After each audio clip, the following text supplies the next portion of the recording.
Let's check what we learned about describing the character's feeling by reading the following story and answering these questions. Number 1. Aside from the grandfather, who were the main characters in the short story? Number 2. How did each of them feel about grandfather? How did the grandfather feel after he received the whole family's gift to him? This story, adapted in English, is entitled Grandfather's Birthday Present by Herman Heidermans Jr. Poor as they all were, not one of the family had ever been able to rise even to a moderate state of prosperity. It was a given rule among them to be always on the lookout for some miraculous turn in the tide of fortune by which their usually empty coffers might be suddenly replenished. Jet, the eldest daughter, had for a while been most successful until her husband was sent to the hospital. It was her idea to give grandfather a new Bible with a gold-plated clasp, while each of the grandchildren should give some small gift. This plan did not require a large sum of money, which they might regret paying later on. Dirk was the next. He was 6 years younger than his sister. 3 other brothers and sisters had moved away while their mother was still alive. Dirk thought grandfather would rather continue using the old Bible he had always read with his wife. Besides, Dirk had ideas of his own. If they were all to give one gift, it was necessary for everyone to agree on it. Now, he had seen a perfectly stunning armchair in the window of a furniture store where all the prices had been reduced 20%. A few well-chosen words could then be offered on the peculiar fitness of passing the years of his life in rest on this armchair. Besides, the chair in which he read his newspaper over the window was already worn out. Its springs were actually sticking out. Mary was the second daughter. She had been divorced and was now expecting her 4th child. She did not like the idea of the armchair. It was like Dirk to propose a thing of that sort. No one forced grandfather to sit on the springs of the old chair. And besides, was it not grandmother who had worn away its seat by constant use? Grandfather had said so a dozen times. If the whole family were going to give him a present, it should be something useful and not stupid. Now, a winter coat, a warm muffler, a pair of gloves, or some good stout slippers, these could be practical and not nearly too expensive. Piet and Truns, neither of whom had contributed anything to pay for the family's expenses during the past year and had paid many visits to the pawn shop, had to be helped out by grandfather. They made the greatest fuss of all and were irrevocably set against the Bible, the armchair, and the winter coat. They had spoke of decorating the whole room with bunting and spruce, while grandfather was asleep and thought of having a grand party. Henk was the youngest son. He had recently signed up for service in the East Indies and thought he spent the last of his premium money. It was his idea that the problem of deciding on a present should be solved by giving the old man a photograph of the entire family, children and grandchildren all together in one group. That would be a fine thing for everybody, except for Henk himself, when he was far away in the Indies. After some discussion, this proposal was accepted, and the next day they all went to the photographers and posed. The whole family was present. Even Toon, Jet's husband, managed to be there. The women, Mary, Truns, and Jet, sat on chairs in the center of the group. The men, Dirk, Piet, Henk, and Toon, stood behind them. Piet on the extreme left with his year-and-a-half-old son, and Henk in his new uniform on the extreme right with Sanjay, the youngest of Jet's children. The other 5 grandchildren knelt on the floor against their mother's knees. There were 14 in all. It was not easy for the photographer to take their picture. The first 2 exposures were unsuccessful. The first time Sanjay sneezed, on purpose it seemed, and just as the photographer had counted 3, Henk bawled out. The second time, Mary's Charlie stood up too soon because he thought it was all over. Jet's Jan having pinched him. After the wailing had subsided and everyone had sat stiff, the third time all went well. Nobody had expected that the photographer would ask for a cash payment, but as he knew Dirk well, he insisted. Dirk paid him the first installment, and the photographer promised that the picture would be ready Wednesday morning at 10 o'clock. But what? Asked Dirk prudently as they turned to go. What if it shouldn't turn out right? In that event, replied the photographer, you need not pay. Very well then, said Dirk with evident relief. The whole affair was of course kept secret from grandfather.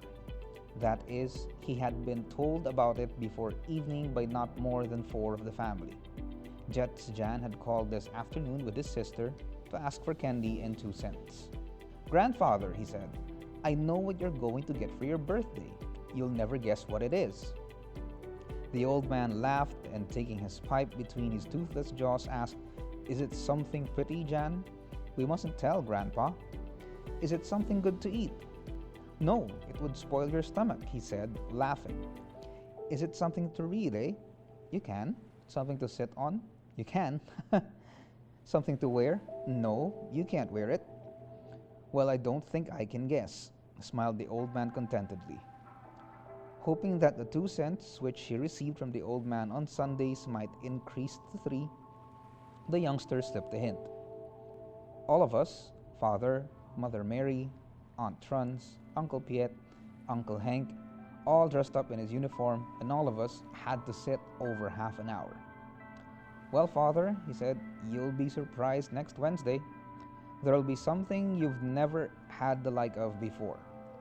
Jet wanted to give you a new Bible, Dirk preferred an armchair, and Mary a winter overcoat.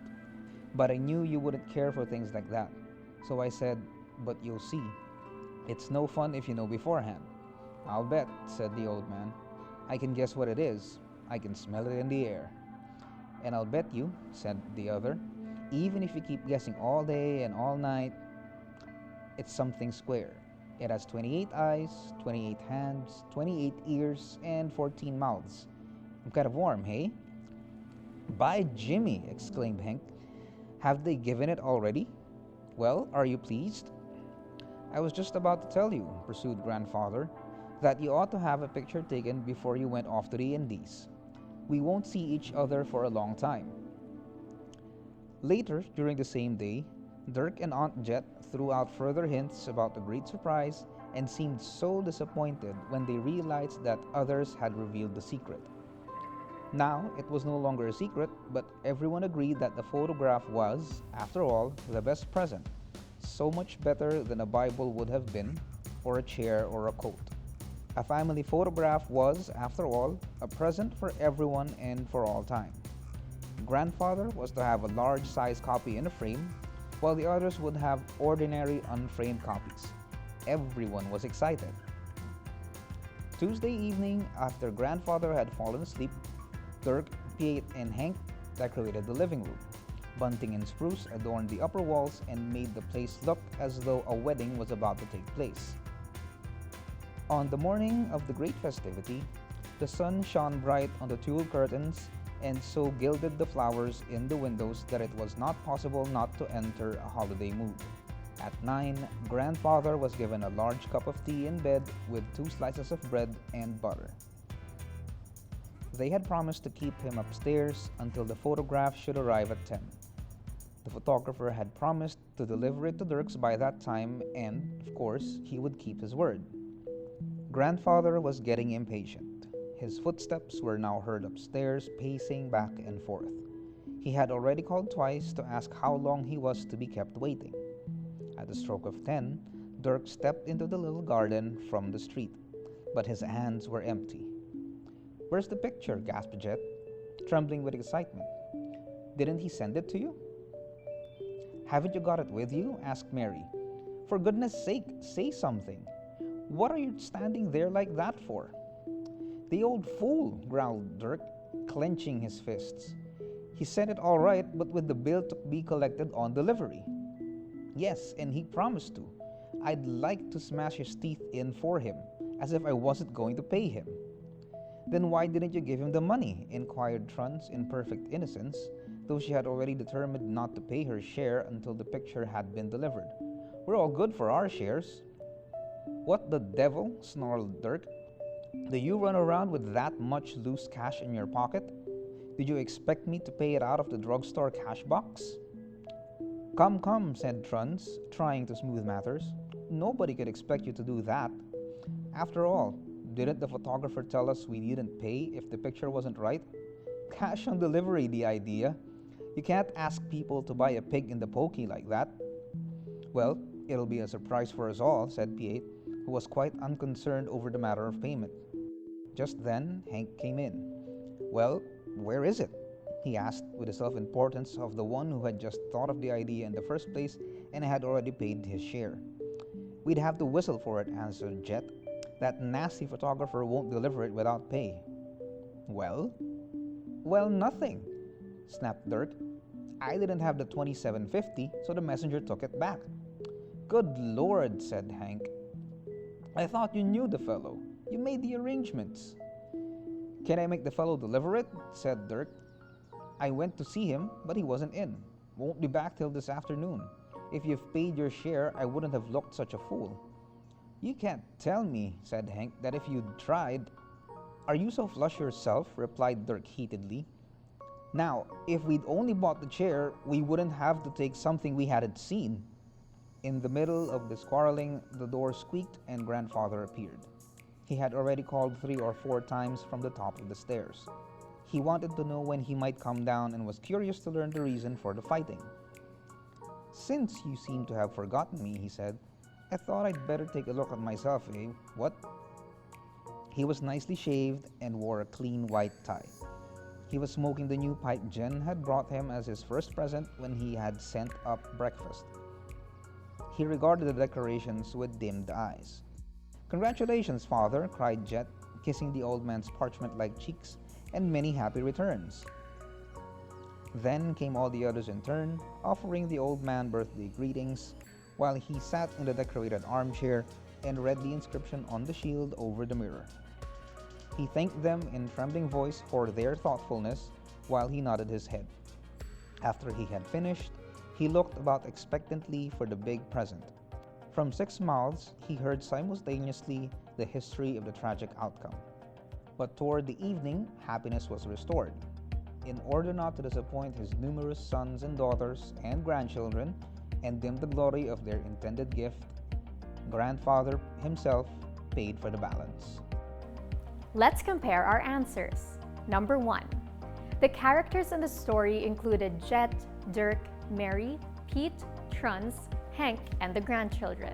They each had different ideas on what to give Grandfather for his birthday. They all wanted to give him the best gift they could on his special day, but they couldn't agree what the gift was at first.